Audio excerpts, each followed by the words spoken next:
नमस्कार. मी ज्योतिषशास्त्री आणि वास्तुविशारद धनश्री केळकर. आपल्या YouTube चॅनलवर नेहमीप्रमाणेच तुम्हा सगळ्यांचं अगदी मनापासून स्वागत. 7 सप्टेंबर या दिवशी पितृपक्षाची सुरुवात होत आहे आणि त्याच दिवशी रात्री खग्रास चंद्रग्रहण आहे. या चंद्रग्रहणाविषयी आज आपण माहिती करून घेणार आहोत. यामध्ये हे ग्रहण कुठे दिसणार आहे, वेध कधीपासून लागणार आहेत, ग्रहण काळात काय करावं, गर्भवतींनी कोणती काळजी घ्यायची, त्याचप्रमाणे सर्व जगतावर याचा काय परिणाम होणार आहे, भारतामध्ये मुख्यत्वे करून याचा काय परिणाम होणार आहे आणि सर्व 12 राशी लग्नांना या ग्रहणाचं काय फळ मिळणार आहे आणि त्याच्यावर काय उपाय करायचे आहेत, ही सगळी माहिती आज आपण या व्हिडिओमध्ये करून घेणार आहोत. ग्रहणासंबंधी मागचे व्हिडिओही तुम्ही पाहिलेले आहेत, तर त्या कथा किंवा तीच गोष्ट मी परत सांगत नाही की एक ग्रहण झाल्यानंतर, म्हणजे जर चंद्रग्रहण झालं तर त्यानंतर 15 दिवसांनी परत सूर्यग्रहण होतं किंवा सूर्यग्रहण झाल्यानंतर 15 दिवसांनी परत चंद्रग्रहण होतं. हे ग्रहण संपूर्ण भारतात दिसणार आहे आणि ते खग्रास अवस्थेत असणार आहे. या दिवशी चंद्र रक्तवर्णी दिसणार आहे आणि यामुळेच याला ब्लड मून असंही म्हणलं जातं. हे ग्रहण कुठे कुठे दिसणार आहे तर भारतासह संपूर्ण आशिया खंड, आफ्रिका खंड, संपूर्ण Europe, Australia, New Zealand, Norway, Antarctica या ठिकाणी हे ग्रहण दिसणार आहे. भारताचं म्हणाल तर संपूर्ण भारतामध्ये हे ग्रहण दिसणार आहे. आता या ग्रहणाची आपण मुंबईमधील स्थिती पाहूया. या ग्रहणाचा स्पर्श रात्री 9:57 होणार आहे. सम्मिलन रात्री 11 वाजता, मध्य रात्री 11:42 असणार आहे, उन्मिलन रात्री 12:23 असणार आहे आणि मोक्ष पहाटे 1:27 असणार आहे. ग्रहण स्पर्शापासून मोक्षापर्यंतचा काळ पर्व काळ म्हणला जातो. त्यामुळे ग्रहण स्पर्शापासून म्हणजे 21:57 पासून 12:27 पर्यंत हा एकूण 3.5 तासांचा पर्वकाळ राहील. यालाच पुण्यकाल असंही म्हणलं जातं. या ग्रहणाचे वेध कधीपासून पाळावेत ते पाहूया. हे ग्रहण रात्रीच्या दुसऱ्या प्रहरात लागत असल्यामुळे 3 प्रहर आधीपासून म्हणजे दुपारी 12:37 पासून ग्रहणाचे वेध पाळावेत. वेध काळामध्ये देवपूजा, स्नान, जपजाप्य, श्राद्ध कर्म करता येतील. मात्र या वेध काळामध्ये भोजन निषिद्ध आहे, त्यामुळे भोजन करू नये. मात्र इतर आवश्यक कर्मे म्हणजे पाणी पिणे, मलमूत्रोत्सर्ग करणे, झोपणे या गोष्टी तुम्ही करू शकता. लहान मुलं, वृद्ध, आजारी व्यक्ती किंवा गर्भवती महिलांनी सायंकाळी 5:15 पासून या ग्रहणाचे वेध पाळावेत. मात्र ज्यांना हे शक्य नाहीये, ज्यांना गोळ्या घ्यायचेत किंवा ज्यांना काही खायचंय, त्यांनी मात्र हलका आहार घ्यायला काही हरकत नाही. ज्यांना शक्य आहे त्यांनी मात्र ग्रहण पर्व काळात म्हणजे रात्री 9:57 पासून पहाटे 1:37 पर्यंत झोप घेणे, पाणी पिणे किंवा मलमूत्रोत्सर्ग करू नये. मग आता या ग्रहणात शक्यतो काय करावं तर ग्रहण स्पर्श होताच आधी स्नान करावं. नंतर या पर्व काळामध्ये देवपूजा, जप, जाप्य, होम, तर्पण किंवा श्राद्ध इत्यादी गोष्टी कराव्यात. जर तुम्ही पूर्वी एखादा मंत्र घेतला असेल तर त्याचं पुरश्चरण या ग्रहण पर्वामध्ये करावं. त्यामुळे या मंत्राचं अनेक पटीने बळ वाढतं. पर्व काळामध्ये झोप, मलमूत्रोत्सर्ग, कामविषयक सेवन, पाणी पिणे, अभ्यंग किंवा भोजन ही कृत्ये शक्यतो करू नयेत. जर अशौच असेल तर ग्रहण काळामध्ये ग्रहणासंबंधी स्नान आणि दान करायला शुद्धी असते. या ग्रहण काळात चंद्र संपूर्णपणे लाल म्हणजे रक्तवर्णी दिसणार आहे. 11 वाजल्यापासून 12 वाजून 20 मिनिटापर्यंत हे सगळ्यात जास्त असणार आहे. आणि त्यातल्या त्यात सुद्धा 11 वाजून 42 मिनिटं हा पीक पॉइंट असणार आहे. ज्या व्यक्तींना या ग्रहणाचा त्रास होणार आहे, म्हणजे ज्या राशीच्या लोकांना हे ग्रहणाचं फळ अनिष्ट मिळणार आहे, अशा लोकांनी आणि गर्भवतींनी शक्यतो हे ग्रहण उघड्या डोळ्यांनी पाहू नये. आता यात बरेच वाद आहेत ही एक खगोलीय घटना आहे, अशी खगोलीय घटना काही कायम बघायला मिळत नाही, तर ही संधी सोडू नये असं सुद्धा बरेच जणांचं म्हणणं आहे. तर ज्यांनी त्यांनी आपल्या मताप्रमाणे करावं. हे ग्रहण तुम्ही जिथे राहता तिथे दिसो अथवा ना दिसो, प्रत्येक ग्रहणाचे परिणाम होतातच. आता नेहमी विचारला जाणारा प्रश्न म्हणजे गर्भवतींनी या काळात काय करावं. तर सगळ्यात महत्वाचं म्हणजे या दिवशी गर्भवतींनी जास्तीत जास्त आराम करावा, जास्त हालचाल दगदग करू नये. जर तुम्हाला ऑफिसला जाणं अवॉइड करता येणार असेल तर ते करा, पण तुम्हाला जावंच लागलं तरी घाबरून जाऊ नका. फक्त शांतपणे जा, धावपळ करू नका. मलमूत्रोत्सर्ग किंवा पाणी पिणे या बाबतीत तुम्ही तुमच्या तब्येतीनुसार वागायचं आहे.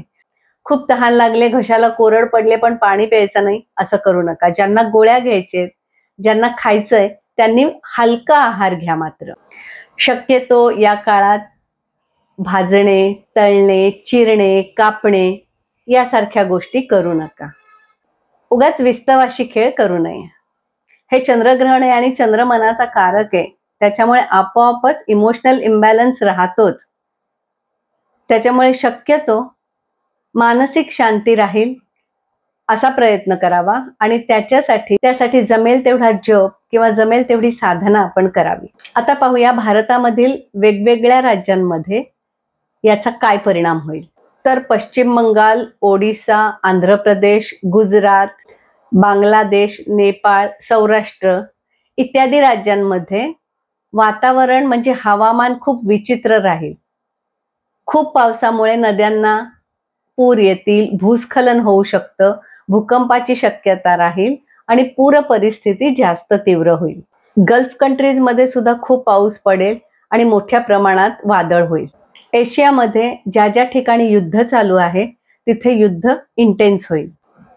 युक्रेन आणि रशियामधला वादही भडकण्याची शक्यता राहील. इस्रायललाही काही काळ युद्धाचं टेन्शन राहणार आहे. हा वर्ल्ड वाईड रिसेशनचा काळ राहील. एशियन इकॉनॉमीसाठी सुद्धा हा काळ खूप चॅलेंजिंग राहील. भारत, रशिया, चीन, जपान या एशियन कंट्रीजमध्ये इकॉनॉमी डाऊन होईल. इकॉनॉमी म्हणली की स्टॉक मार्केट आलंच. भारतामध्ये सुद्धा स्टॉक मार्केटमध्ये प्रचंड प्रेशर राहील, खूप व्हॉलॅटिलिटी राहील. भारतात काही ठिकाणी निवडणुका होणार आहेत. या निवडणुकीबद्दल निगेटिव्ह न्यूज येतील. काही पक्षातील मोठ्या पदावरील लोकांची सत्ता म्हणजे खुर्ची जाण्याची शक्यता राहील, किंवा एखाद्या नेत्याची काही केस चालू असेल तर त्यामुळेही त्याचं पद जाण्याची शक्यता राहील, किंवा एखाद्या राजकीय नेत्याच्या आजारपणामुळे सुद्धा त्याला खूप त्रास होईल आणि पद सोडावं लागेल. या काळामध्ये सर्व देशातील महत्त्वाच्या व्यक्तींना म्हणजे महत्त्वाच्या पदावर ज्या व्यक्ती आहेत त्यांना आपल्या आरोग्याची काळजी घेणं अत्यंत महत्त्वाचं आहे.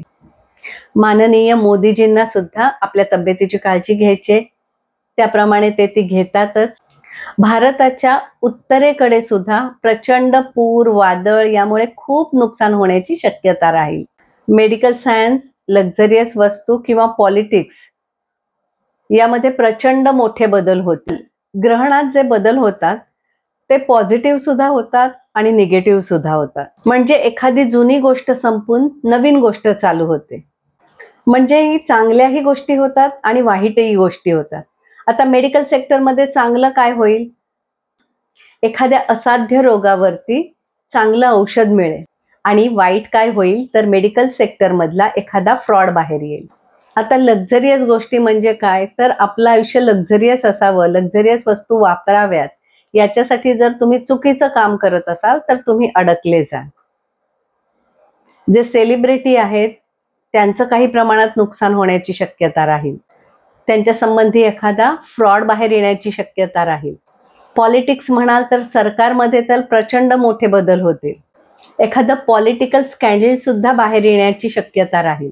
एखाद्या अधिकारी किंवा नेत्या संबंधामध्ये रेप्युटेशनमुळे त्रास होण्याची शक्यता राहील. हे ग्रहण कुंभ या वायू तत्वाच्या राशीत होत आहे. त्यामुळे पुन्हा ज्यांच्या कुंडलीत चुकीची ग्रहस्थिती आहे अशा लोकांनी विमान प्रवास सावधगिरीने करावा. या काळात सॅटेलाइट किंवा अंतरिक्ष यानासंबंधी काहीतरी बातमी मिळेल. आता विमानासंबंधी त्रास होईल म्हणजे काय? विमान प्रवास करायचाच नाही का? तर असं नाही. तुम्ही हवामान मोसम बघून मग प्रवास करा. पॉलिटिक्समध्ये काही दोन मोठ्या नेत्यांमध्ये मिसकम्युनिकेशन होईल आणि त्याच्यामुळे वाद वाढेल, भांडणं होतील. मीडियामध्ये सुद्धा चुकीच्या गोष्टी वेगळ्या पद्धतीने सांगितल्या जातील आणि राजकारणामध्ये तर प्रचंड उलथापालथ होईलच. कुणाला पदावरून काढून टाकणे, कुणाला पक्षामध्ये प्रवेश देणे, कुणाची खुर्ची जाणे, अशा चित्रविचित्र घटना राजकारणामध्ये घडतील. अमेरिकेमध्ये हे ग्रहण दिसणार नाहीये, परंतु त्याचे परिणाम सगळीकडे होतातच. अमेरिका स्वतःला प्रॉब्लेम मध्ये टाकत राहील. त्यामुळे लीडर आणि जनता यांच्यामध्येही वाद होत राहतील आणि अमेरिका स्वतःचीच एक वेगळी रणनीती बनवेल आणि त्याच्याप्रमाणे वागेल. चीन व्यापार वाढवण्यासाठी खूप प्रयत्न करेल, मात्र समुद्रासंबंधी काही प्रॉब्लेम क्रिएट करण्याची शक्यता पण राहील. आता हे चंद्रग्रहण आहे. चंद्र राहू एकत्र आहेत आणि याच वेळी रवी केतू सुद्धा एकत्र आहेत. अशा प्रकारचं ग्रहण 18 वर्षांनी होतंय, कारण राहू केतू दर 18 वर्षांनी त्याच राशीत पुन्हा येतात, कारण एका राशीमध्ये ते 1.5 वर्ष राहतात. 2007 साली याच प्रकारचं ग्रहण झालं होतं आणि तेव्हाही असं रिसेशनची सुरुवात झाली होती किंवा अनेक आघाड्यांवरती प्रॉब्लेम्स निर्माण झाले होते. परंतु 2007 आणि आता 2025 या दोन ग्रहणामध्ये फरक इतकाच आहे की याच वेळी गुरु सुद्धा मिथुन राशीमध्ये पुनर्वसू नक्षत्रामध्ये आहे, 24 डिग्रीवर आहे आणि राहू सुद्धा 24 डिग्रीवर आहे आणि या गुरुची पूर्ण दृष्टी या चंद्र राहूवर पडत आहे. चंद्रग्रहणामध्ये नेहमी मानसिक इम्बॅलन्स होतो. त्यामुळे मिसकम्युनिकेशन, मिसअंडरस्टँडिंग वाढण्याची शक्यता राहील. त्यामुळे या काळात कोणाबद्दलही गैरसमज करून घेऊ नका. शांत राहा. एखाद्या विषयी आपलं ठाम मत असेल तरी त्याच्यावर अडून राहू नका, कारण राहू भ्रम आहे, माया आहे. तो जे नाही आहे तीच गोष्ट तुमच्या समोर दाखवतो. अगदी दोन्ही सेम डिग्रीज मध्ये आहेत आणि या गुरुच्या दृष्टीमुळे 2007 साली जेवढ्या या ग्रहणाचे परिणाम इंटेन्स होते तेवढे मात्र होणार नाहीत. म्हणजे मी आता बरेच निगेटिव्ह परिणाम सांगितले, त्याची तीव्रता सुद्धा खूप जास्त राहणार नाही. काही होणार नाही असं नाहीच होत. आता हे झालं बाह्य परिस्थिती. आता आपल्या सगळ्यांवरती या ग्रहणाचा काय परिणाम होणार आहे ते आपण पाहूया. हे चंद्रग्रहण आहे. चंद्र मनाचा कारक आहे आणि राहू भ्रम आहे, माया आहे आणि चंद्र मनाचा कारक आहे आणि अपोजिट रवी आणि केतू युती आहे. रवी आत्म्याचा कारक ग्रह आहे आणि केतू मोक्षाचा कारक ग्रह आहे आणि चंद्र राहूवरती गुरुची दृष्टी आहे आणि तेच खरं आहे असं तुम्हाला वाटत राहतं. ग्रहण एक प्रकारचं कार्मिक रिसेट आहे. या काळात सत्य उजेडात येतात. तसंच या काळात एखादी गोष्ट कायमची बंद होते आणि एखाद्या गोष्टीला सुरुवात होते. ग्रहण पूर्वा भाद्रपदा या गुरुच्या नक्षत्रात होत आहे आणि याच वेळी गुरु मिथुन राशीमध्ये पुनर्वसू या गुरुच्याच नक्षत्रात आहे आणि त्याची 9वी दृष्टी कुंभ राशीवर आणि तिथल्या चंद्र राहूवर आहे. त्यामुळे या ग्रहणामध्ये गुरुची प्रमुख भूमिका आहे. गुरु सत्य आणि प्रामाणिकतेचा कारक आहे आणि पूर्वा भाद्रपदा हे प्युरिफिकेशनचे, सुधारणेचे नक्षत्र आहे. त्यामुळे या काळामध्ये अनेक सत्य उजेडामध्ये येतील. हे खग्रास चंद्रग्रहण आहे. चंद्र पृथ्वीच्या छायेमध्ये पूर्णपणे झाकला जाणार आहे. त्यामुळे सूर्याचे किरण चंद्रापर्यंत पोहोचू शकणार नाहीत आणि म्हणूनच या ग्रहणाचा इम्पॅक्ट खूप जास्त राहील. मात्र चंद्र मनाचा कारक आहे, त्याच्यामुळे या ग्रहणाचा परिणाम आपल्या इमोशनल सायकलवरती होतो. त्यामुळे भावनिक गोंधळ खूप वाढतो किंवा कन्फ्युजन होतं. त्यामुळे एकतर तुमचा मानसिक भावनिक गोंधळ वाढेल आणि कन्फ्युजन पण वाढेल, किंवा हा गोंधळ संपून एक प्रकारची क्लॅरिटी तुमच्यामध्ये येईल.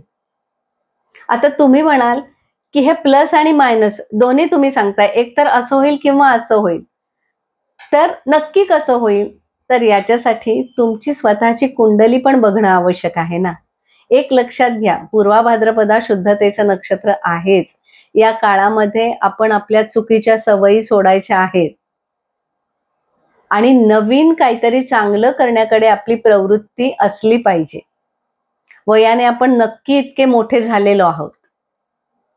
मात्र ज्यांच्या कुंडलीमध्ये हे ग्रहण चुकीच्या स्थानात पडलंय किंवा इष्टग्रहांपेक्षा अनिष्ट ग्रहांची तीव्रता त्या काळात जास्त आहे, तुमची महादशा अंतर्दशा चांगली नाहीये, ग्रहयोग सुद्धा कुंडलीत चांगले नाहीयेत, तर अशा लोकांनी जे वाईट परिणाम घडू शकतात त्याच्यावर कॉन्सन्ट्रेशन करायचंय आणि त्या दृष्टीने प्रयत्न करायचे. म्हणजे तुमचा भावनिक गोंधळ वाढणार असेल तर या 2-3 महिन्यामध्ये लक्ष ठेवायचंय की आपल्याला भावना विवश होऊन निर्णय घ्यायचा नाहीये. एखादा निर्णय घ्यायचा असेल, आपलं कन्फ्युजन आहे, आपल्याला नक्की काय करावं समजत नाहीये, तर अवश्य मोठ्यांचा सल्ला घ्या. आपण म्हणतो ना की जे होणार आहे मग ज्योतिष कशाला बघायचं. पण तुम्हाला जर ती गोष्ट कळली की आपलं असं होऊ शकतं, तर आपण त्या दृष्टिकोनातून सल्ला घेऊ शकतो आणि होणारं नुकसान वाचवू शकतो. जसं हे चंद्रग्रहण आहे, म्हणजे चंद्र राहू एकत्र कुंभ राशीत आहेत, तर यावेळी बाकी परिणाम बघण्यासाठी इतर ग्रहस्थिती सुद्धा बघावी लागते. याच वेळी समोर सिंह राशीमध्ये रवी, केतू आणि बुध आहेत. बुध अस्तंगत आहे. बुध बुद्धीचा कारक आहे, वाणीचा कारक आहे. तो सिंह या राजराशीत आहे. सोबत रवी आहे जो सत्ता दाखवतो, गव्हर्नमेंट दाखवतो. मग याचा थोडा निगेटिव्ह परिणाम होणार. त्यामुळे काय होईल तर सरकार विरोधी प्रचार होईल. सेलिब्रिटी किंवा उच्च पदावरच्या व्यक्ती यांच्यामध्ये मिसकम्युनिकेशन होईल आणि मीडियामधून खोट्या गोष्टी दाखवल्या जातील. त्याच्यामुळे आपण सुद्धा कन्फ्यूज होऊ. तर आपण सगळ्यांनी या गोष्टीकडे फार लक्ष द्यायचं नाहीये. यावेळी मंगळ कन्या या शत्रू राशीमध्ये आहे आणि तो शनी आणि नेपच्यूननी दृष्ट आहे. कन्या राशी आरोग्य दाखवते, लॉजिस्टिक दाखवते, डेटा सिस्टीम दाखवते. आता ही जर आरोग्य दाखवणारी राशी आहे, म्हणजे आरोग्यासंबंधी काहीतरी चांगलं होईल, काहीतरी चुकीच्या न्यूज येतील. चांगलं मी मगाशी सांगितलं तसं की एखाद्या असाध्य रोगावरती औषध सापडेल आणि मेडिकल सेक्टर संबंधी किंवा हॉस्पिटल संबंधी एखादा स्कॅम उजेडात येऊ शकतो. एकंदरीत काय, ग्रहणाचे परिणाम साधारण 3 ते 6 महिने राहू शकतात. 3 महिने तर नक्कीच त्याचे परिणाम जाणवणार आहेत. हे चंद्रग्रहण आहे, मनाशी संबंधित चंद्र आहे, आत्म्याशी संबंधित रवी आहे, तो सुद्धा केतू सोबत आहे. यामुळे मानसिक गोंधळ सगळ्यात महत्वाचं होऊ देऊ नका. आपल्या आरोग्याची काळजी सगळ्यांनी घ्यायची आहे. कुठल्याही अफवांवर विश्वास ठेवायचा नाहीये. उत्तरेकडे हवामान चांगलं राहणार नाहीये किंवा पूर, वादळ, भूकंप, भूस्खलन याच्यासारख्या काही घटना घडण्याची शक्यता राहणार आहे. त्यामुळे हवामान बघून अशा ठिकाणी जायचा प्लॅन करा. उगाचच रिस्की प्रवास कुठेही करू नका. आता आपण सर्व 12 राशी लग्नाच्या लोकांना या ग्रहणाचं काय फळ मिळेल हे पाहणार आहोत. शक्यतो हे फळ तुम्ही लग्न राशीप्रमाणे पाहावं. पण तुम्हाला जर तुमची लग्न राशी माहीत नसेल तर तुम्ही चंद्र राशीप्रमाणे पाहिलं तरी काही हरकत नाही. पण शक्यतो लग्न राशीप्रमाणे पाहावं. आता मी मगाशी सांगितलं तसं काही चांगल्या गोष्टी घडणार आहेत, काही वाईट गोष्टी सुद्धा घडणार आहेत. मग चांगल्या गोष्टी घडू शकतात, मग त्या घडण्यासाठी आपण जास्त एफर्ट्स घेणं महत्वाचं आहे.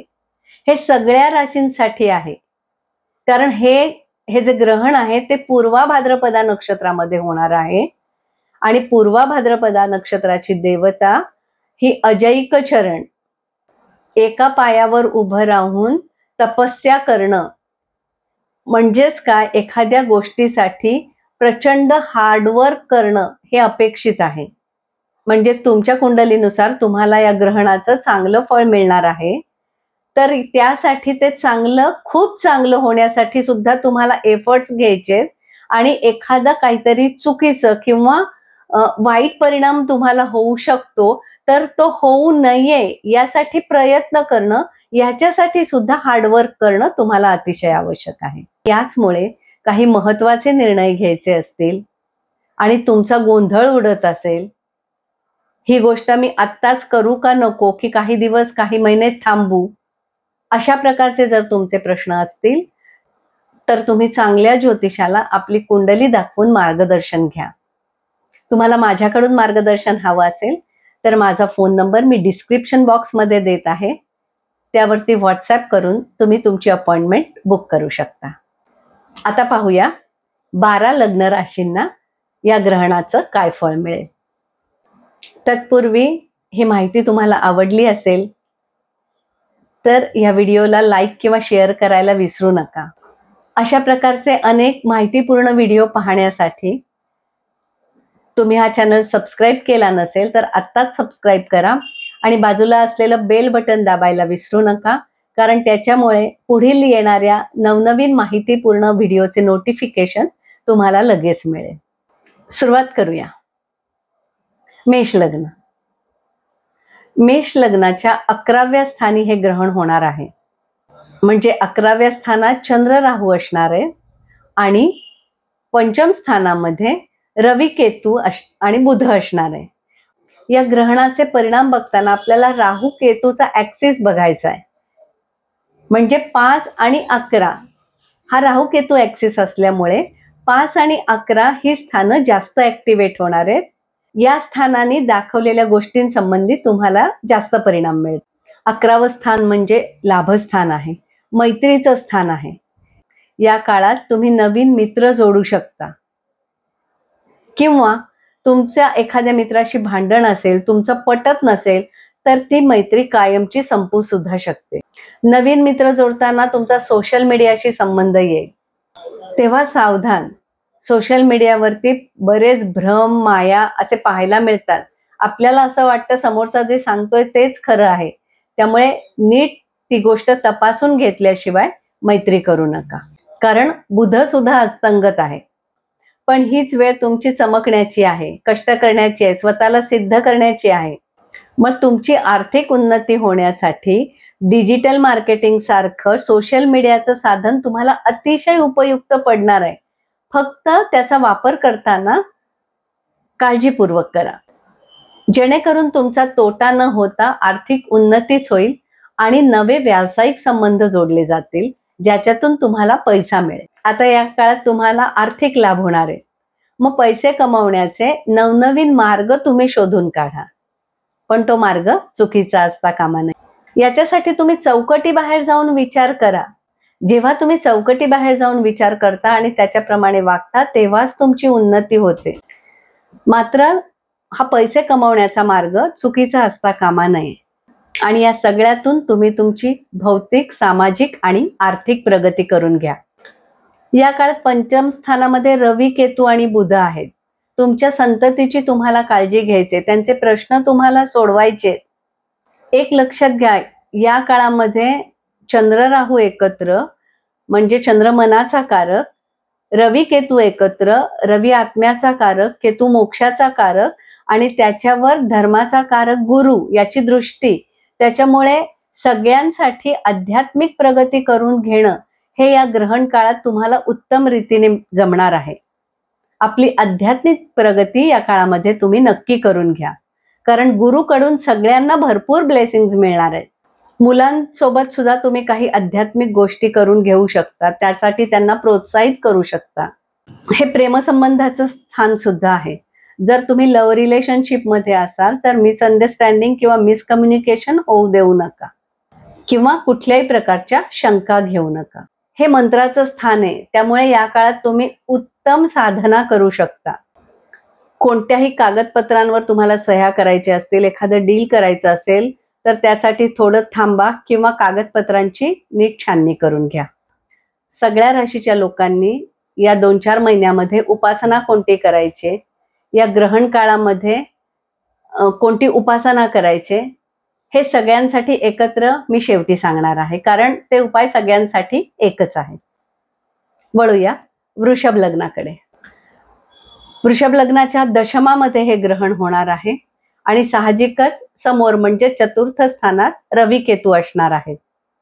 त्यामुळे राहू केतू ऍक्सिस चतुर्थ स्थान आणि दशम स्थान असणारे, त्यामुळे या 2 स्थानासंबंधी खूप बदल तुमच्यामध्ये होणार आहे.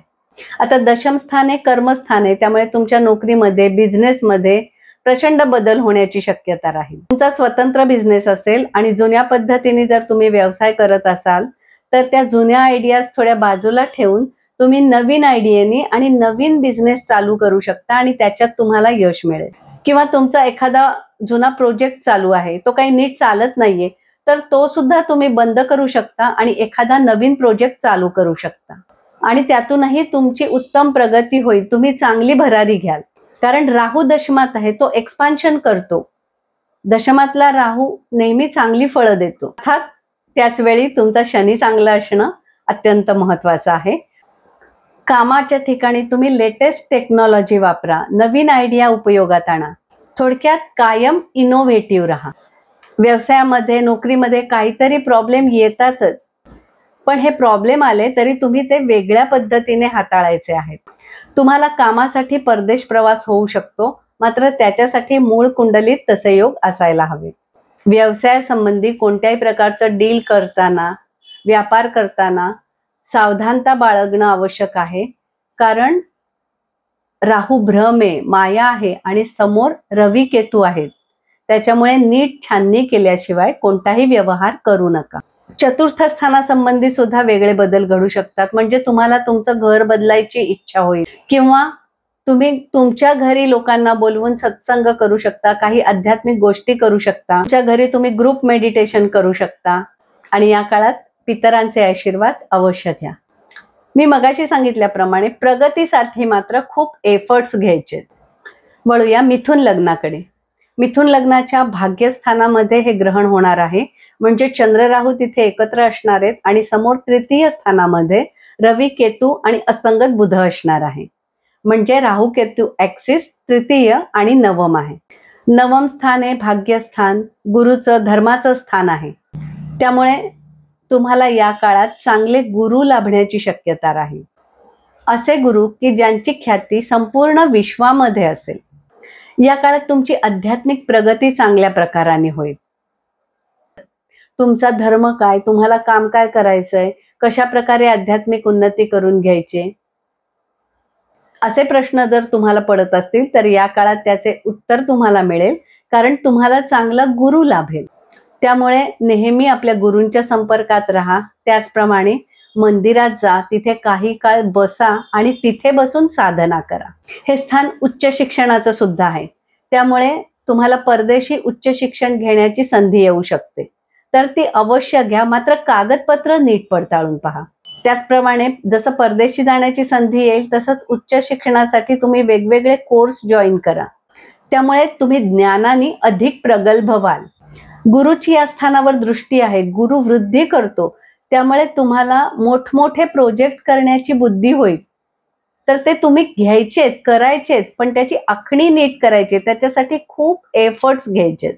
त्यासाठी वेगवेगळ्या इनोव्हेटिव्ह आयडियाज वापरा आणि मग तुम्हाला उत्तम फळ मिळेल आणि त्याचा फायदाही तुम्हाला होईल. पण हे करताना आपण फसत नाही होत ना, उगाच इनोव्हेटिव्ह आयडिया पायी काहीतरी वेगळंच नाही करून बसतोय ना, हे मात्र पहा. या काळात धर्माबद्दलच्या, अध्यात्माबद्दलच्या तुमच्या जुन्या कल्पना गळून पडतील आणि तुम्ही कोणत्या तरी नवीन विचाराने प्रभावित व्हाल. कदाचित नवीन गुरु कराल, नवीन अध्यात्म मार्ग निवडाल. या काळात तुम्ही एखाद्या मंदिरात सेवा अवश्य द्या. समोर तृतीय स्थानी रवी केतू बुध आहेत. जर तुम्ही गायक असाल, म्युझिशियन असाल किंवा एखादं वाद्य वाजवत असाल तर त्याकडे लक्ष द्या. त्यात तुमची उत्तम प्रगती होऊ शकते. त्याच्यासाठी आणखीन शिक्षण घ्यायला लागणार असेल तर तेही अवश्य घ्या. आणि यातलं काही नाहीये पण तुम्हाला आवड आहे, एखादं वाद्य वाजवायची आवड आहे तुम्हाला, तर ते क्लास सुद्धा लावा. तुम्ही उत्तम प्रकाराने शिकू शकता. तुम्ही जर हिलिंगचं काम करत असाल, रेकी मास्टर असाल, कोणत्याही प्रकारचे हीलर असाल तर त्यातही तुमची प्रगती होईल आणि अर्थातच तुमचा नावलौकिक वाढेल. वळूया कर्क लग्नाकडे. कर्क लग्नाच्या अष्टम स्थानामध्ये ग्रहण होणार आहे आणि समोर म्हणजे धनस्थानामध्ये रवी, केतू आणि बुध असणार आहे. त्यामुळे राहू केतू ऍक्सिस धनस्थान आणि अष्टम स्थान हा असणार आहे. त्यामुळे धन आणि अष्टम ही स्थानं ऍक्टिव्हेट होणार आहेत. त्या स्थानाने दाखवलेल्या विषयासंबंधी मोठे बदल घडणार आहेत. आता हे ग्रहण अष्टम स्थानात होतंय, हे ट्रान्सफॉर्मेशनचं स्थान आहे. तुम्हाला तुमच्या जीवनामध्ये प्रचंड ऊर्जा किंवा प्रचंड मोठे बदल जाणवतील, म्हणजेच तुमचे आध्यात्मिक परिवर्तन होईल. कारण अष्टम स्थानातील राहू आणि चंद्रावर गुरुची दृष्टी आहे आणि आत्माकारक रवी आणि मोक्षकारक केतू समोरच आहे, त्यांचीही दृष्टी अष्टम स्थानावर आहे. हे पितृंचं स्थान आहे. पितृ पंधरवडा चालू आहे तर त्यांचं श्राद्ध, तर्पण, महालय जर तुम्हाला करायचं असेल तर या काळात तुम्ही ते करू शकता.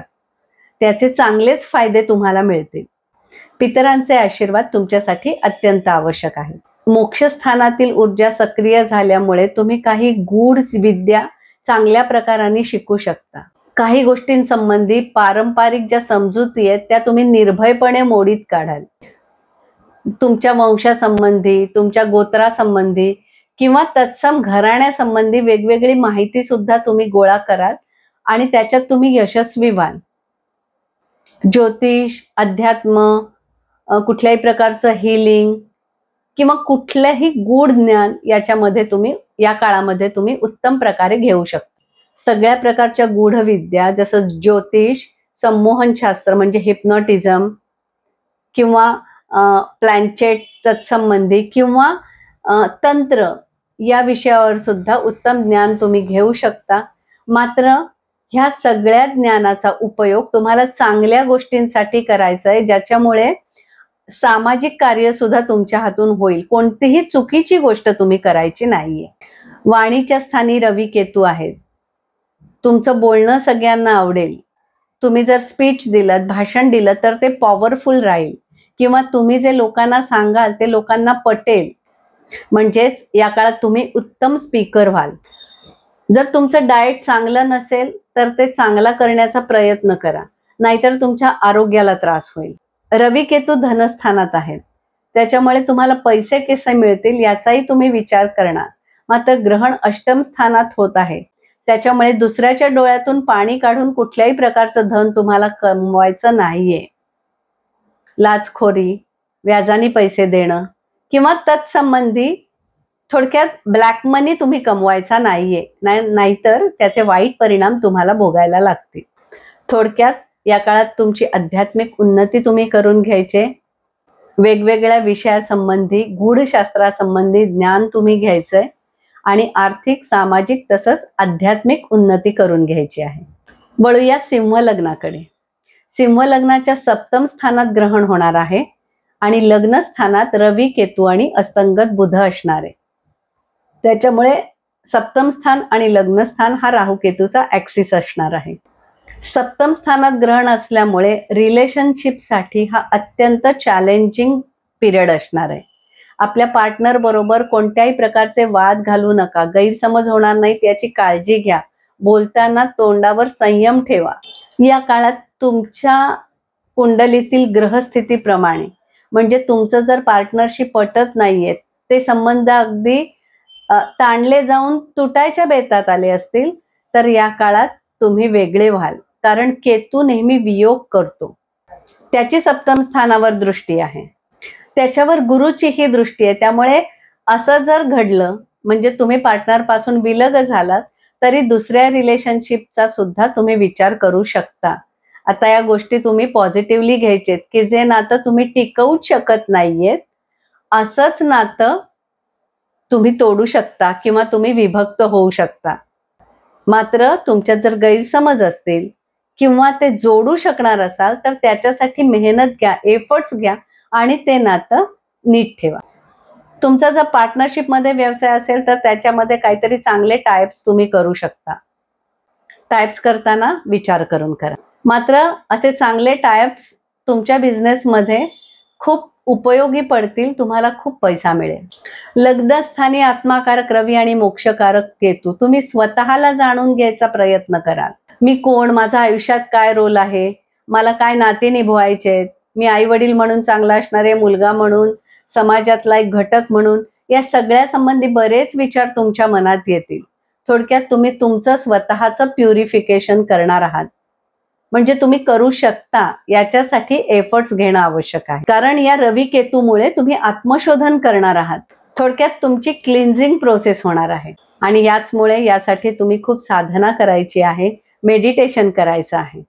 एकंदरीत सिंह लग्नाच्या लोकांनी एकतर पार्टनर सोबत खूप चांगलं वागायचं आहे, मिसकम्युनिकेशन होऊ द्यायची नाहीये आणि आपलं आध्यात्मिक प्युरिफिकेशन करून घ्यायचं आहे.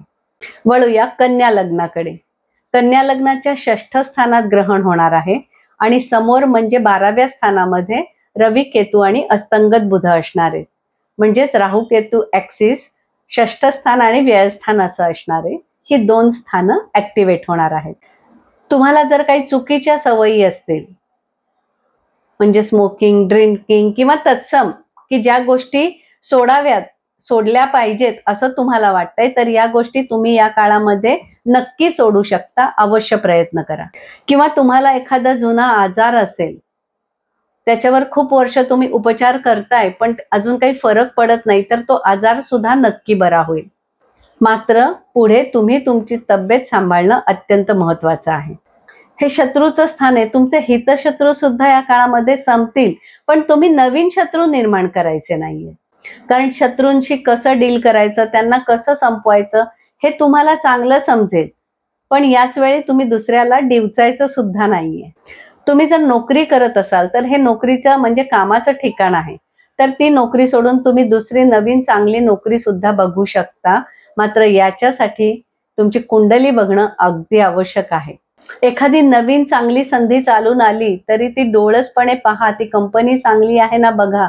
कारण राहू भ्रम आहे. तुम्हाला दिसताना सगळं चांगलं दिसेल, पण नोकरी जॉईन केल्यानंतर बेंचवर बसायला लागू शकतं.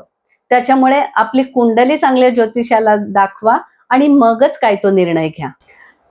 तुम्ही खूप मोठी स्वप्न पाहता, त्याच्यामुळे तुम्ही फसू शकता. कारण राहू माया आहे, त्याच्यामुळे तुम्ही कोणावरही विश्वास ठेवू शकता. मात्र तुम्हाला एखादा प्रोजेक्ट मोठा करायचा असेल तर कोणावरही विश्वास ठेवू नका. त्यामधील मोठ्या व्यक्तींचा, ज्येष्ठांचा, अनुभवी व्यक्तींचा सल्ला अवश्य घ्या. घाईघाईने कुठलाही निर्णय घेऊ नका. कोणावर अविश्वास दाखवू नका, पण कोणावर विश्वास सुद्धा ठेवू नका.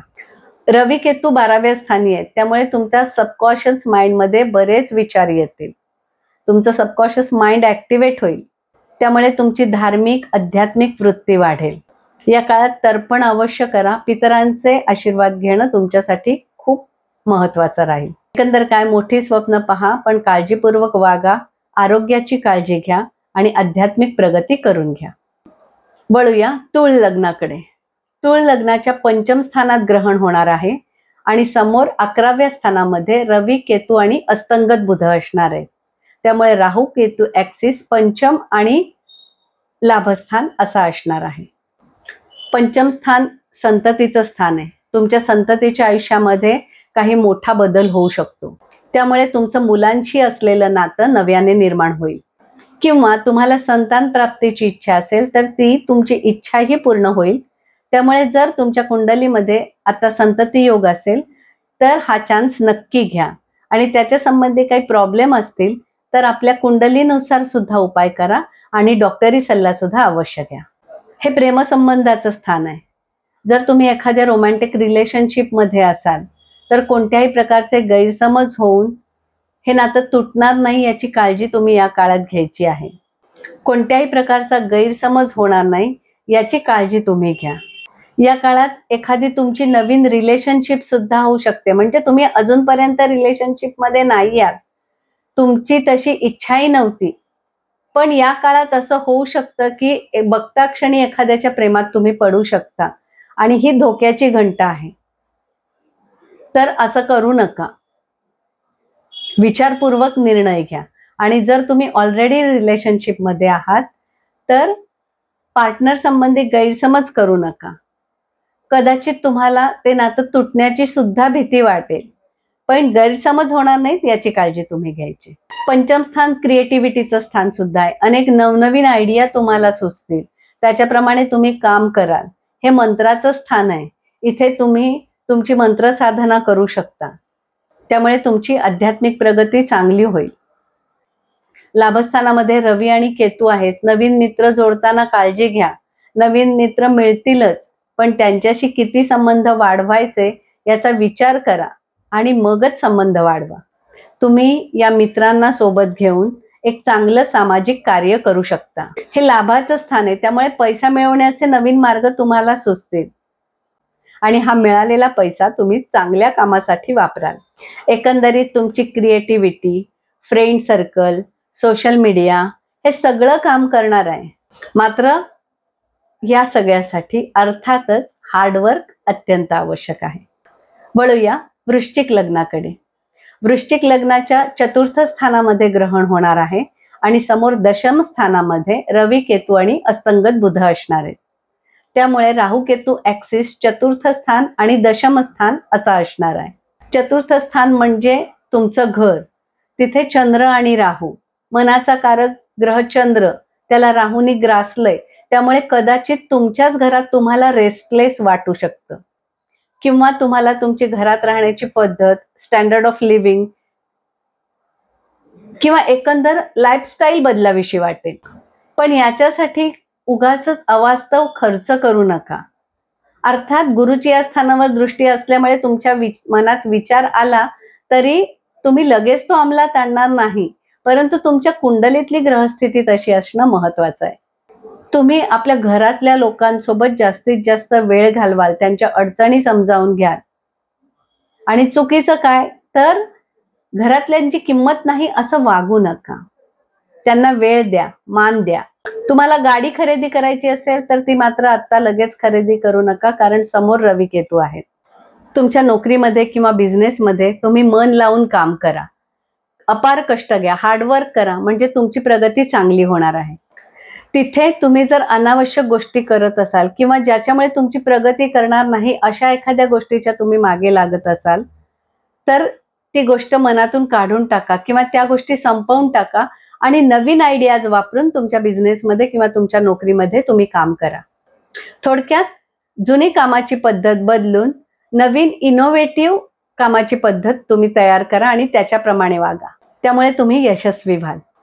पण हे सगळं करताना साधना, मेडिटेशन करणं आवश्यक आहे, ज्याच्यामुळे तुमचं मन शांत राहील. कामाच्या ठिकाणी सुद्धा तुम्हाला तुमच्या सहकार्यांना मदत करायची आहे आणि सगळ्यात महत्त्वाचं म्हणजे दानधर्म करायचा आहे. आपल्या परिवाराशी जोडून राहायचं आहे. आपलं घर तसंच आपला व्यवसाय, नोकरी या दोन्ही ठिकाणी पुरेसा वेळ तुम्हाला द्यायचा आहे. वळूया धनु लग्नाकडे. धनु लग्नाच्या तृतीय स्थानी ग्रहण होणार आहे आणि समोर भाग्यस्थानामध्ये रवी, केतू आणि अस्तंगत बुध असणार आहे. त्याच्यामुळे राहू केतू ऍक्सिस तृतीय आणि भाग्य असा असणार आहे. तृतीय स्थानावरून तुमचं स्किल पाहिलं जातं, तुमचा लहान भाऊ पाहिला जातो, छोटे प्रवास पाहिले जातात. त्याचप्रमाणे हे कम्युनिकेशनचं स्थान आहे. तुमच्या लहान भावाला काही त्रास असेल तर किंवा काही अडचण असेल तर ती समजावून घ्या, त्याला मदत करा किंवा तुमच्या लहान भावासोबत एखादी चांगली गोष्ट करा. तुम्हाला जर एखाद्या लहान प्रवासाला जाण्याची वेळ आली तर तयारीनं जाणं अत्यंत महत्वाचं आहे, म्हणजे तुम्हाला त्रास होणार नाही आणि त्या प्रवासाचा सुद्धा तुम्हाला फायदा होईल. या काळात तुमच्याकडे असलेलं स्किल डेव्हलप करणं याच्याकडे तुम्ही लक्ष द्यायचं आहे. त्याच्यासाठी वेगवेगळे कोर्स लावायचे आहेत किंवा त्याची प्रॅक्टिस करायची आहे. म्हणजे काय, एखादी गोष्ट तुम्हाला येते पण तुमच्याकडे मास्टरी नाहीये तर तुम्ही ती शिकायची आहे. एखादं स्किल डेव्हलप करायचं आहे आणि ऑलरेडी तुमच्याकडे आहे तर ते अजून वाढवायचं आहे. तुम्ही जर हाताने करण्यासारख्या गोष्टी, म्हणजे जर तुम्ही मसाज थेरपिस्ट असाल, तुम्ही रेकी हिलर असाल किंवा तुम्ही लेखक असाल तर या काळामध्ये तुमचं उत्तम प्रकारे लेखन होऊ शकतं. तुमच्या स्किलमुळे तुम्हाला चांगला नावलौकिक मिळू शकतो. उत्तम आर्थिक प्रगती सुद्धा होऊ शकते. तृतीय स्थान हे करेजचं स्थान आहे, तुमच्या कष्टाचं स्थान आहे. त्याच्यामुळे खूप हार्डवर्क करायचंय. शिवाय समोरचं नवम स्थान म्हणजे भाग्यस्थान, तिथे आत्म्याचा कारक रवी, मोक्षाचा कारक केतू आहे आणि हे स्थानच धर्माचं आहे. त्याच्यामुळे तुमची आध्यात्मिक प्रगती सुद्धा चांगली होऊ शकते. गुरूंची सेवा करण्यासाठी हा उत्तम काळ आहे. गुरूंचे आशीर्वाद सतत तुमच्या पाठीशी राहतील आणि साहजिकच त्यामुळे तुमचं कल्याण होईल. मात्र याच्यासाठी खूप साधना करणं, तपस्या करणं अत्यंत आवश्यक आहे. वळूया मकर लग्नाकडे. मकर लग्नाच्या द्वितीय स्थानी म्हणजे धनस्थानी ग्रहण होणार आहे आणि अष्टम स्थानामध्ये रवी, केतू आणि अस्तंगत बुध असणार आहे. म्हणजे आधी धनस्थान आणि अष्टम स्थान हा राहू केतू ऍक्सिस असणार आहे. धनस्थानातून तुमचं धन, वाणी, कुटुंब, खाणं पिणं इत्यादी गोष्टी पाहिल्या जातात. तुमची वाणी म्हणजे तुमचं बोलणं तुम्ही सुधाराल. म्हणजे कुठलीही गोष्ट इमोशनली न घेता त्याच्यावर सारासार विचार करून ती दुसऱ्याला समजावून सांगण्याची हातोटी तुमच्याकडे येईल. तुमचं हेल्थ रुटीन चांगलं ठेवण्यासाठी तुमचा डाएट प्लॅन तुम्ही आखाल आणि त्याचप्रमाणे तुमचं खाणं असेल.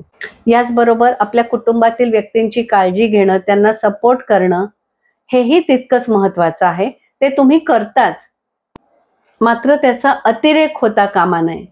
आत्माकारक रवी आणि मोक्षकारक केतू अष्टम स्थानात आहेत. हे ट्रान्सफॉर्मेशनचं स्थान आहे. तुम्हाला आध्यात्मिक ऊर्जा चांगली मिळेल आणि त्याच्यामुळे तुमची स्पिरिच्युअल ग्रोथ होईल. गूढ विद्या, ज्योतिष, रेकी किंवा तत्सम तंत्र साधना तुम्ही या काळात उत्तम प्रकारे शिकू शकता आणि या विद्या शिकून तुम्ही इतरांना मदत करू शकता. कारण तुमची वाणी सुद्धा प्रगल्भ आहे. दुसऱ्यांना समजावून सांगण्याची हातोटी तुमच्याकडे आहे. म्हणजे हे स्किल तुम्ही डेव्हलप करायचंय, त्याच्यासाठी तुम्ही एफर्ट्स घ्यायचे. पण तुमच्या कुंडलीत हे स्थान बिघडलेलं असेल तर आपल्या बोलण्याने समोरचा दुखावणार नाही. उगाच त्याला आपण शहाणपणा शिकवत नाही आहोत ना, हे मात्र बघणं अत्यंत आवश्यक आहे. आता द्वितीय स्थानातून धन पाहतात आणि अष्टम स्थानातून स्पिरिच्युअल ग्रोथ बघतात. मग धन आणि ही अध्यात्म हे एकत्र कसं काय जोडलं जाणार? जर तुमच्या कुंडलीत अशा प्रकारची ग्रहस्थिती असेल तर तुम्ही आध्यात्मिक मार्गातून सुद्धा धन कमवू शकता. म्हणजे एखादं पुस्तक लिहू शकता, व्याख्यान देऊ शकता आपल्या कुंडलीप्रमाणे, किंवा अगदी तुम्हाला कुंडली माहीत नाहीये तरी सुद्धा तुमच्या राशीप्रमाणे हे 2 स्थान ऍक्टिव्हेट होणार आहेत ना. म्हणजे आपल्या वाणीवर कंट्रोल करायचा आहे. दुसऱ्यांना समजावून सांगायचं असेल तर तेही शांतपणे, बोलताना अपशब्द वापरले जाणार नाहीत. या गोष्टीची काळजी घ्यायची आणि आध्यात्मिक प्रगती मात्र नक्की करून घ्यायची. वळूया कुंभ लग्नाकडे. कुंभ लग्नाच्या लग्नस्थानीच ग्रहण होणार आहे. त्यामुळे लग्नस्थानामध्ये चंद्र, राहू आणि समोर सप्तम स्थानामध्ये रवी, केतू आणि अस्तंगत बुध असणार आहे. त्यामुळे लग्नस्थान आणि सप्तम स्थान हा राहू केतूचा ऍक्सिस असणार आहे आणि त्याच्यामुळेच ही 2 स्थानं ऍक्टिव्हेट होणार आहेत. लग्नस्थान म्हणजे तुम्ही स्वतःच, त्याच्यामुळे तुम्ही तुमच्यातच बदल करायचा आहे. तुमचं व्यक्तिमत्व कसं सुधारेल याच्याकडे तुम्ही लक्ष द्यायचं आहे. तुम्हाला जर काही वाईट सवयी असतील तर त्या काळात सोडवण्यासाठी तुम्हाला चांगले दिवस आहेत. तुमच्या सवयी सुटून जातील. एकंदरीत तुमचं व्यक्तिमत्व सुधारण्यासाठी, स्वतःला इम्प्रूव्ह करण्यासाठी, आध्यात्मिक प्रगती करून घेण्यासाठी तुम्हाला प्रयत्न करायचा आहे. आत्माकारक रवी आणि मोक्षकारक केतू या दोघांचीही सप्तम स्थानातून लग्नावरती दृष्टी आहे. त्याचप्रमाणे पंचम स्थानामधून गुरुची दृष्टी सुद्धा लग्नस्थानावर आहे.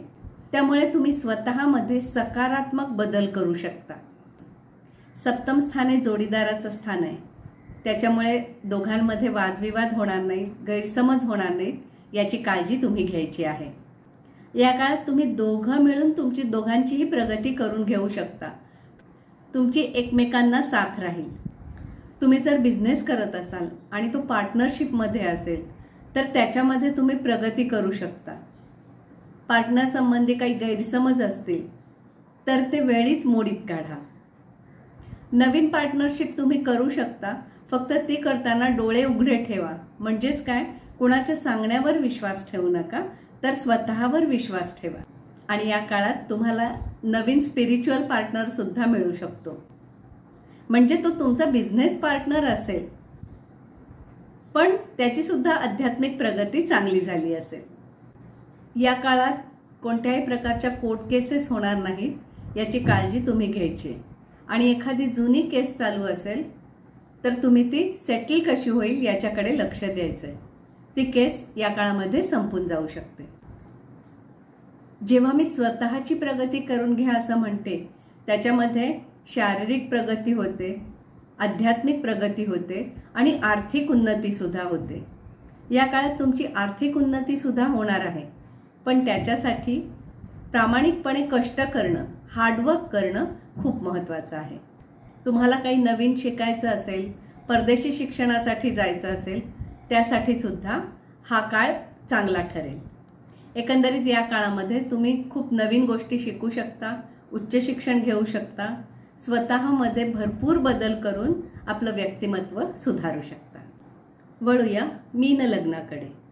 मीन लग्नाच्या व्ययस्थानी ग्रहण होणार आहे, म्हणजे तिथे चंद्र राहू आणि समोर षष्ठ स्थानी रवी, केतू आणि बुध अस्तंगत आहे. म्हणजेच तुमचं व्ययस्थान आणि षष्ठ स्थान ॲक्टिवेट होणार आहे. या स्थानाने दाखवलेल्या विषयांसंबंधी काही मोठे बदल घडून येतील. 12व्या स्थानी ग्रहण होणार आहे, त्याच्यामुळे तुमचे सबकॉन्शियस माइंड संपूर्णपणे ॲक्टिवेट होणार आहे. ग्रहण पितृ पंधरवड्याच्या सुरुवातीलाच होत आहे, त्याच्यामुळे या काळात पितरांसाठी तर्पण करणं हे महत्त्वाचं राहील. पूर्वजांचे आशीर्वाद घेणं हे तुमच्यासाठी फायदेशीर ठरेल. या काळामध्ये तुम्ही मंत्र, साधना, मेडिटेशन, डाएट या सगळ्या गोष्टी करायच्या आहेत. कदाचित तुम्हाला त्याचा कंटाळा येईल, पण आत्ता नाही केलं तर ते पुन्हा कधीच होणार नाही. आणि आत्ता सवय लागली तर ती कायमस्वरूपी राहील. म्हणून या काळामध्ये या गोष्टी आवश्यक करा, म्हणजे ते रुटीन होऊन जाईल. जर तुम्ही परदेशासंबंधी व्यापार करत असाल तर त्यासंबंधी तुम्ही आणखीन काही पुढे पावले उचलू शकता, म्हणजे तुम्ही तुमचा बिझनेस एक्सपांड करू शकता. किंवा तुम्ही नोकरी करत असाल आणि त्या नोकरीच्या निमित्ताने किंवा व्यवसायाच्या निमित्ताने तुम्हाला परदेशी जाण्याची संधी आली तर अवश्य जा, त्याचा तुम्हाला फायदाच होईल. त्याचप्रमाणे उच्च शिक्षणासाठी सुद्धा तुम्ही परदेशी जाऊ शकता. या काळात एखाद्या पवित्र ठिकाणी किंवा एखाद्या आश्रमात जाण्याचा योग येईल, तर अशा ठिकाणी अवश्य राहा आणि आपली सेवा तिथे द्या. याच्यामुळे तुमचं मन खूप शांत होईल. षष्ठ स्थानी रवी, केतू आहेत, हे हितशत्रूंचं स्थान आहे. या काळात तुमच्या हितशत्रूंचा बिमोड होईल, मात्र नवीन शत्रू निर्माण होणार नाहीत याची काळजी तुम्ही घ्यायची आहे. हे रोगाचं सुद्धा स्थान आहे. जर तुम्हाला एखादा जुना आजार असेल तर त्याच्यावरती चांगले औषधोपचार होतील, रोग बरा करण्याकडे जाईल. मात्र तुमच्या कुंडलीत जर चांगली परिस्थिती नसेल तर एखादा नवीन रोग होण्याची सुद्धा शक्यता राहते. त्यामुळे आपल्या आरोग्याची काळजी घेणं अत्यंत आवश्यक आहे. आता आपण सर्व राशी लग्नाच्या लोकांना, म्हणजे आपल्याला सगळ्यांना या काळामध्ये, म्हणजे हे पुढचे 3 ते 6 महिने काय उपाययोजना करायचे किंवा कोणत्या मंत्रसाधना करायच्या आहेत ते सांगू. आता आपण सगळ्या राशी लग्नाच्या लोकांनी कोणत्या प्रकारची मंत्रसाधना करायची आहे, काय उपाय करायचे ते पाहूया. एकंदरीत 12 राशींचं भविष्य ऐकल्यानंतर तुमच्या लक्षात आलं असेल की काही गोष्टी निगेटिव्ह आहेत, काही गोष्टी पॉझिटिव्ह आहेत. तुम्हाला नक्की कळत नाहीये की माझ्या कुंडलीत पॉझिटिव्ह होणार आहे की निगेटिव्ह होणार आहे. तर याच्यासाठी आपली कुंडली तपासून घ्या. आणि अगदी सुरुवातीलाच मी सांगितलं की ह्याचे वैश्विक परिणाम दिसणारच आहेत, मात्र आपल्यावर होणाऱ्या परिणामांची तीव्रता थोडी कमी असणार आहे. कारण हे खग्रास चंद्रग्रहण जरी असलं तरी सेम डिग्रीमध्ये, म्हणजे राहू 24 अंशावर आहे आणि गुरु सुद्धा 24 अंशावर आहे. त्याच्यामुळे ह्यातल्या भयंकर परिणामाची तीव्रता नक्की कमी असेल. सर्वसामान्य म्हणजे आपण, या सगळ्यांचे प्रश्न वेगळे असतात, जगाचे प्रश्न वेगळे असतात, राजकारणाचे प्रश्न वेगळे असतात. तर सगळ्या प्रकारची फळं आपल्याला मिळणारच आहेत. मग आता याच्यावर उपाय काय करायचा आहे? तर सगळ्यात महत्वाचं, चंद्रग्रहणात ज्या दिवशी चंद्रग्रहण आहे त्या दिवशी पितृपक्ष चालू होतोय आणि जेव्हा पितृपक्ष संपतोय त्या दिवशी सूर्यग्रहण आहे. मग अगदी सगळ्यांनी आपल्या पितरांप्रती कृतज्ञता व्यक्त करणं अत्यंत आवश्यक आहे. हे सगळ्यांसाठीच आहे, कारण हा महिनाच तो आहे. मग ही कृतज्ञता व्यक्त करायची म्हणजे काय करायचं? तर जे पूर्वज होऊन गेले त्यांच्या नावाने तर्पण करायचं, दान करायचं, श्राद्ध करायचं, महालय करायचा. ह्याच्यापैकी आपल्याला जे जे शक्य आहे ते करायचं. ग्रहण संपल्यानंतर तुम्ही दान करायचं आहे. आदल्या दिवशी संध्याकाळी काही किराणा तुम्ही विकत घेऊन ठेवा आणि ग्रहण संपल्यानंतर किंवा दुसऱ्या दिवशी तो तुम्ही दान करा. ग्रहण लागल्यानंतर आंघोळ केल्यानंतर तुम्ही सलगपणे गणपती, नंतर महादेव, श्री मारुती, श्री लक्ष्मी या सगळ्यांचा जपनाम किंवा स्तोत्र सलगपणे करायचं आहे. आणि सगळ्यात रामबाण म्हणजे रोज विष्णू सहस्रनामाचा पाठ आपण अवश्य करायचा आहे. मी विष्णू सहस्रनामाचा व्हिडिओ सुद्धा अपलोड केलेला आहे, तुम्ही ते सुद्धा ऐकू शकता. आणि मी तुम्हाला आधीही सांगितलं की या भविष्यामध्ये जास्तीत जास्त आध्यात्मिक प्रगती करून घ्या असं मी सांगितलेलं आहे. कारण चंद्र राहू जसे एकत्र आहेत तसे आत्म्याचा कारक रवी, मोक्षाचा कारक केतू हे सुद्धा एकत्र आहे. चंद्र राहूवरती गुरुची दृष्टी आहे, त्याच्यामुळे या काळात आध्यात्मिक प्रगती खरंच चांगली होते. आणि आपलं मन प्रगल्भ झालं तर आपले बरेच प्रॉब्लेम सॉल्व्ह होतात. आणि हार्डवर्क करायचं आहे. मी पुन्हा एकदा सांगते, हार्डवर्क हे मी सतत का म्हणलंय, तर हे जे नक्षत्र होत आहे ते पूर्वा भाद्रपदा नक्षत्रात होत आहे. आणि पूर्वा भाद्रपदा नक्षत्राची देवता जी आहे ती अजैक चरण आहे. त्याचा सिम्बॉल म्हणजे रुद्र रूपातील शिव एका पायावर उभं राहून हजारो वर्ष तपश्चर्या करत आहे. ह्याच्यातून आपल्याला बोध घ्यायचा आहे की हजारो वर्ष तपश्चर्या म्हणजेच काय, तर हार्डवर्क आहे. म्हणजे चांगल्या गोष्टी अधिक चांगल्या होण्यासाठीही आपल्याला हार्डवर्क करायचं आहे, खूप एफर्ट्स घ्यायचे. आणि एखादी चुकीची गोष्ट होते तर ती सुधारण्यासाठी, आणि एखादी चुकीची गोष्ट होते तर ती सुधारण्यासाठी सुद्धा आपल्याला खूप एफर्ट्स घ्यायचे आहेत.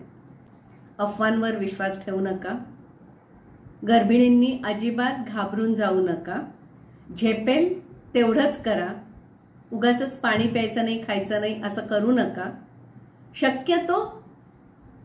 शक्यतो जमेल तेवढं पाळा. आणि काही खायचं झालं तर हलका आहार घ्या. आणि शक्यतो भाजणे, कापणे, चिरणे किंवा धारदार शस्त्राने काही गोष्टी करणे अशी कोणतीही कामं या काळामध्ये करू नका. तर अशा प्रकारे या सगळ्या नवग्रहांची आपल्यावर कृपादृष्टी राहो आणि आपण आपली आध्यात्मिक आर्थिक उन्नती होवो, हीच त्या नवग्रहांच्या चरणी प्रार्थना. शुभम भवतु.